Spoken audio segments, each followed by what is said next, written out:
The Codification of the Chassis, Don Hoefler and the Typography of Silicon Valley. Welcome to this explainer. Okay, today we are exploring something absolutely fascinating.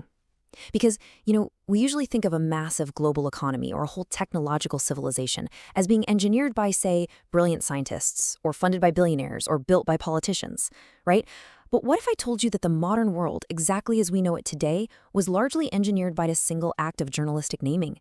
It sounds crazy, but let's get right into it.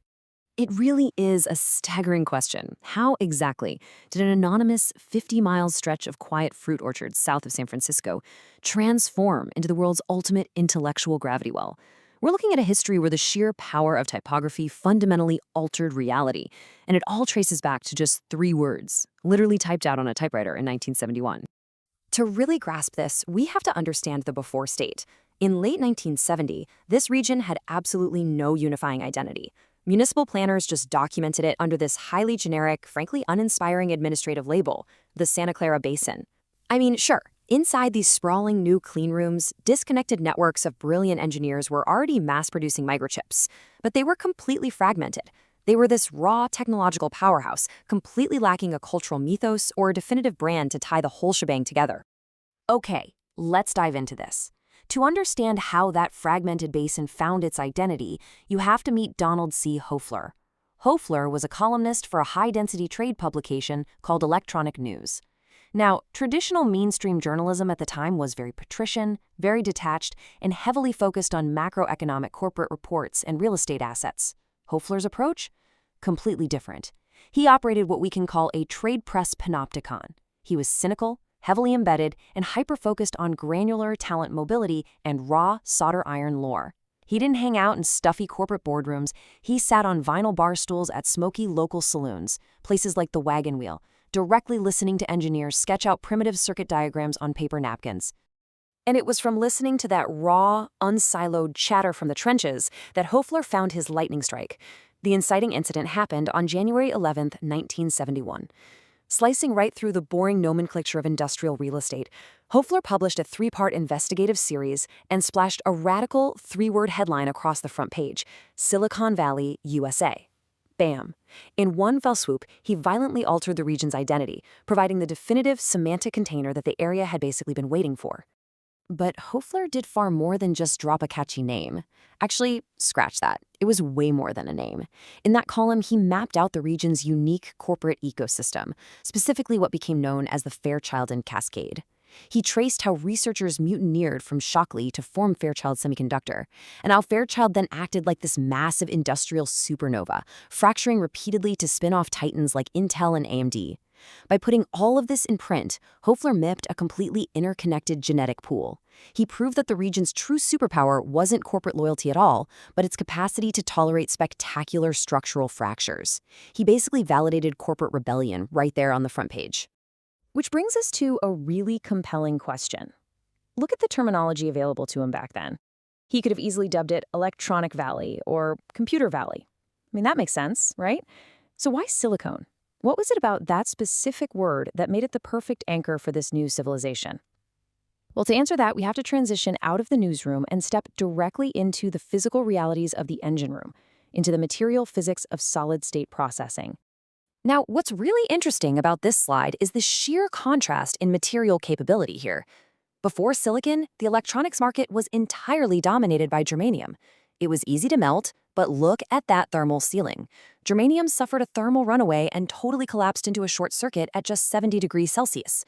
Silicon, on the other hand, unlocked the absolute scaling velocity of the digital age. It's an absolute industrial nightmare to melt.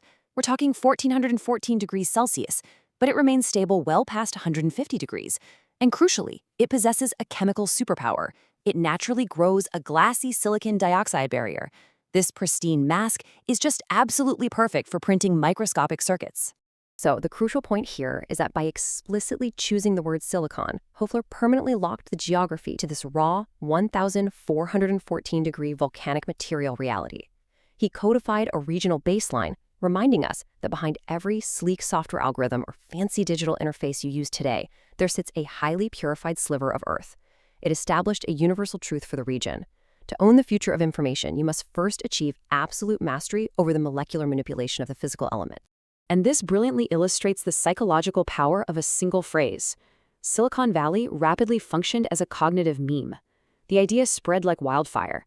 It captured the mainstream media, jumping from the pages of a niche trade paper straight to the New York Times and Time magazine. Suddenly, Wall Street capital, which had previously viewed West Coast electronics as this risky peripheral gamble, had a unified narrative they could finally digest. So they started pouring institutional cash into Sand Hill Road. And most importantly, it created a massive intellectual gravity well. It magnetized the absolute apex tier of global brainpower. A brilliant chemist in Tokyo or London was no longer just looking at a generic map of America, they were looking for those exact geographic coordinates. The continuum of the lexicon. From 1971 to 2026, Phase 7, AI. So we are now shifting to the modern era to see how this history builds across the decades. And as you'll see, the trajectory is a direct, mathematically continuous line. We start with the hardware compute age in 1971 with the microprocessor wars. That flows seamlessly into the internet platform boom of the 1990s with Google and Facebook. Then we enter the custom software era of the 2010s with the foundational core of OpenAI. And now, moving toward 2026, we arrive at Phase 7 cognitive systems with these incredibly complex layered algorithmic pipelines. Now, while the aesthetics definitely shifted from hand-drawn planar lithography, which was essentially sketching primitive circuits on boards, to modern automated neural network weights, the semantic container holding it all together remains the exact same. And get this, the structural repetition here is absolutely staggering. Let's compare 1957 to 2021.